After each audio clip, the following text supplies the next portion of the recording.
Good morning, everybody. It's Chuck. Welcome to your morning drive. Hope everybody's having a wonderful day. It's Christmas Eve morning. A little overcast here in Tennessee, but that's no big deal. I'm not actually driving this morning. I've actually got to where I'm going and waiting on somebody to come and unlock the door. And wanted to give everybody an update on my interactions with AT&T. If you've seen my other video, you know that some people come to my house and talk me into getting AT&T wireless, leaving Verizon, going with them, and a bunch of lies were made. Basically, I was getting a true buy one, get one free on the phone that we picked out. There's going to be no activation fees, and my monthly bill was going to be a certain amount, which all proved to be lies. Well, I've made multiple phone calls to AT&T, which is supposed to have the best service that there is. Now, they lie about that too. Their customer service sucks. I've been into one of their stores once, talked to one manager there, talked to him again once or twice, talked to the main manager of the store once, and was assured I'd receive a phone call the next day, which would have been last Thursday or Friday. So once again, I was lied to about that. AT&T customer service over the phone told me no less than 5 or 6 times that I'd receive a phone call back from a supervisor to resolve my situation, or someone from the loyalty department, or someone from Premier Services, and just bunch of hogwash. Most of their customer service people seem to be in apparently Puerto Rico, or no, I'm sorry, not Puerto Rico. I'm sorry, the Philippines. They're very well trained to all say exactly the same thing, do everything the same way. The last lady I talked to towards the end of last week was in the United States, in North Carolina, and she actually did refund one of the activation fees. Woohoo.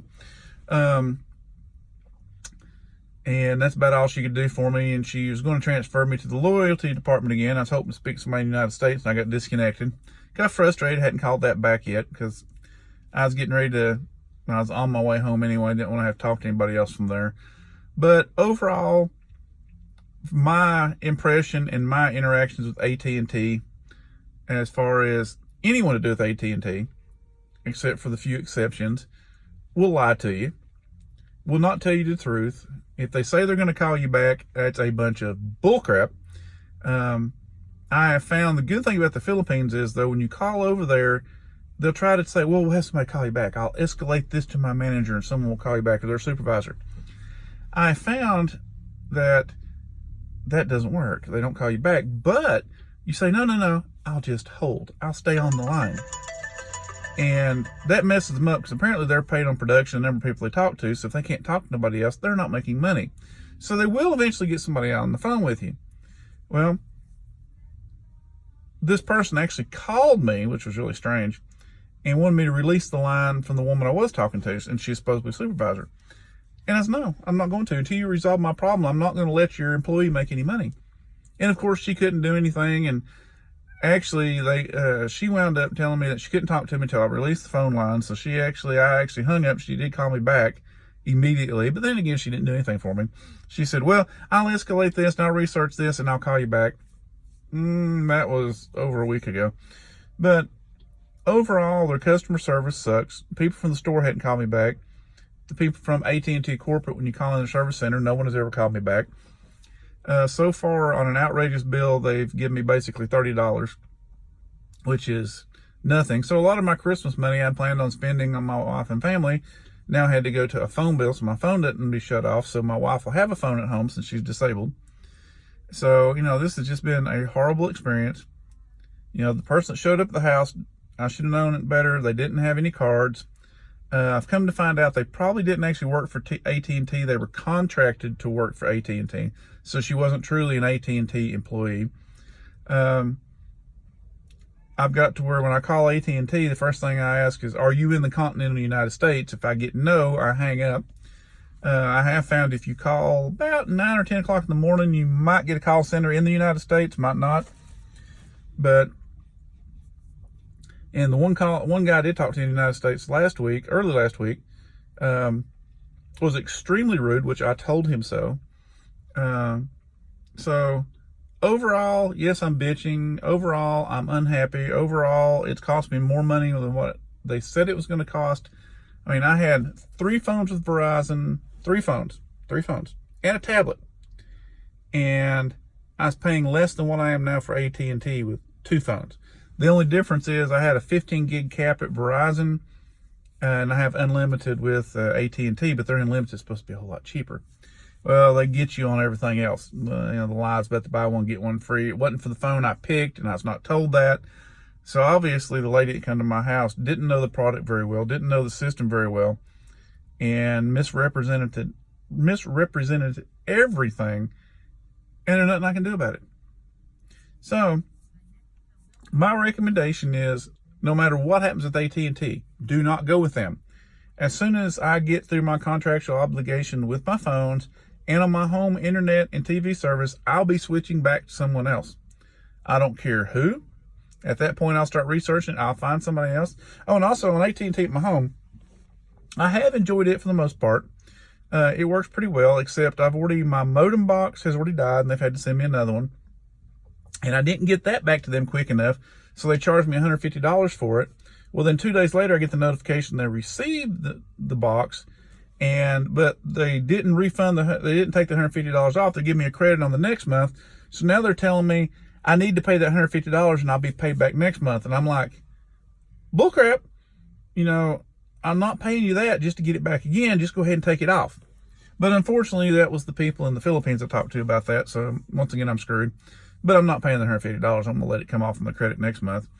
And then also this past week, my DVR receiver box for the living room died. So I lost all the recordings my wife had made, and I couldn't watch TV in the living room for a couple days.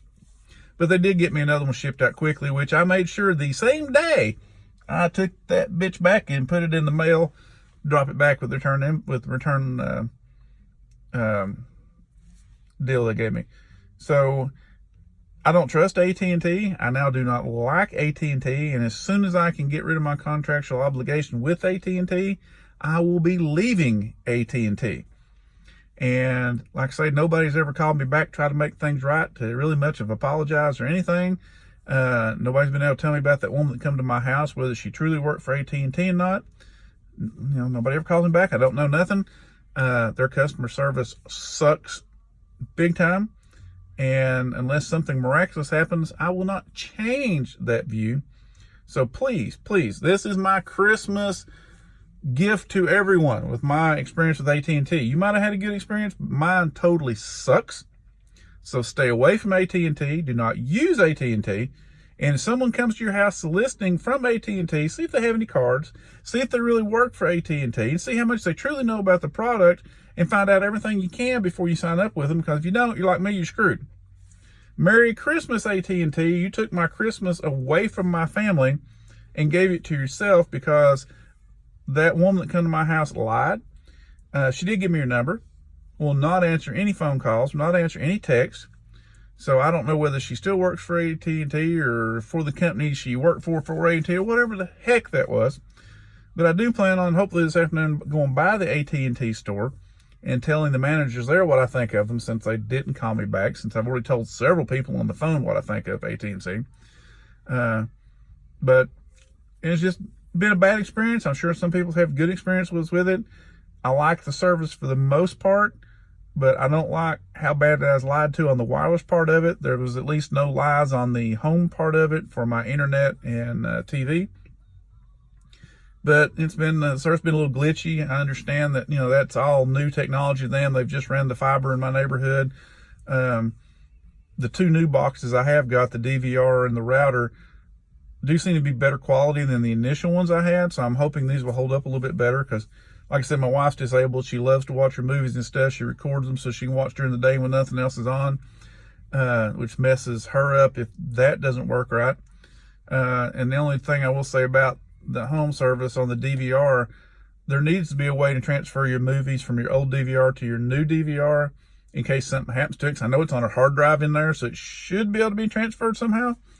But they're telling me they have no way of doing that at this time, which I think with today's technology, they can figure out how to do it. I think it would involve sending a technician to your house and doing something, and they're just not willing to go to that expense. But that's just my opinion. I'm not 100% sure on that. All right, I've ranted enough. I hope everybody has a wonderful Merry Christmas and Happy Holidays and New Year, if I don't get another video out for the New Year. And I will say I am politically incorrect. I am a white, bald male that is heterosexual, that carries guns, believes in God, and says Merry Christmas, not just Happy Holidays. So if that offends you, I'm extremely sorry about that. But Merry Christmas to everyone.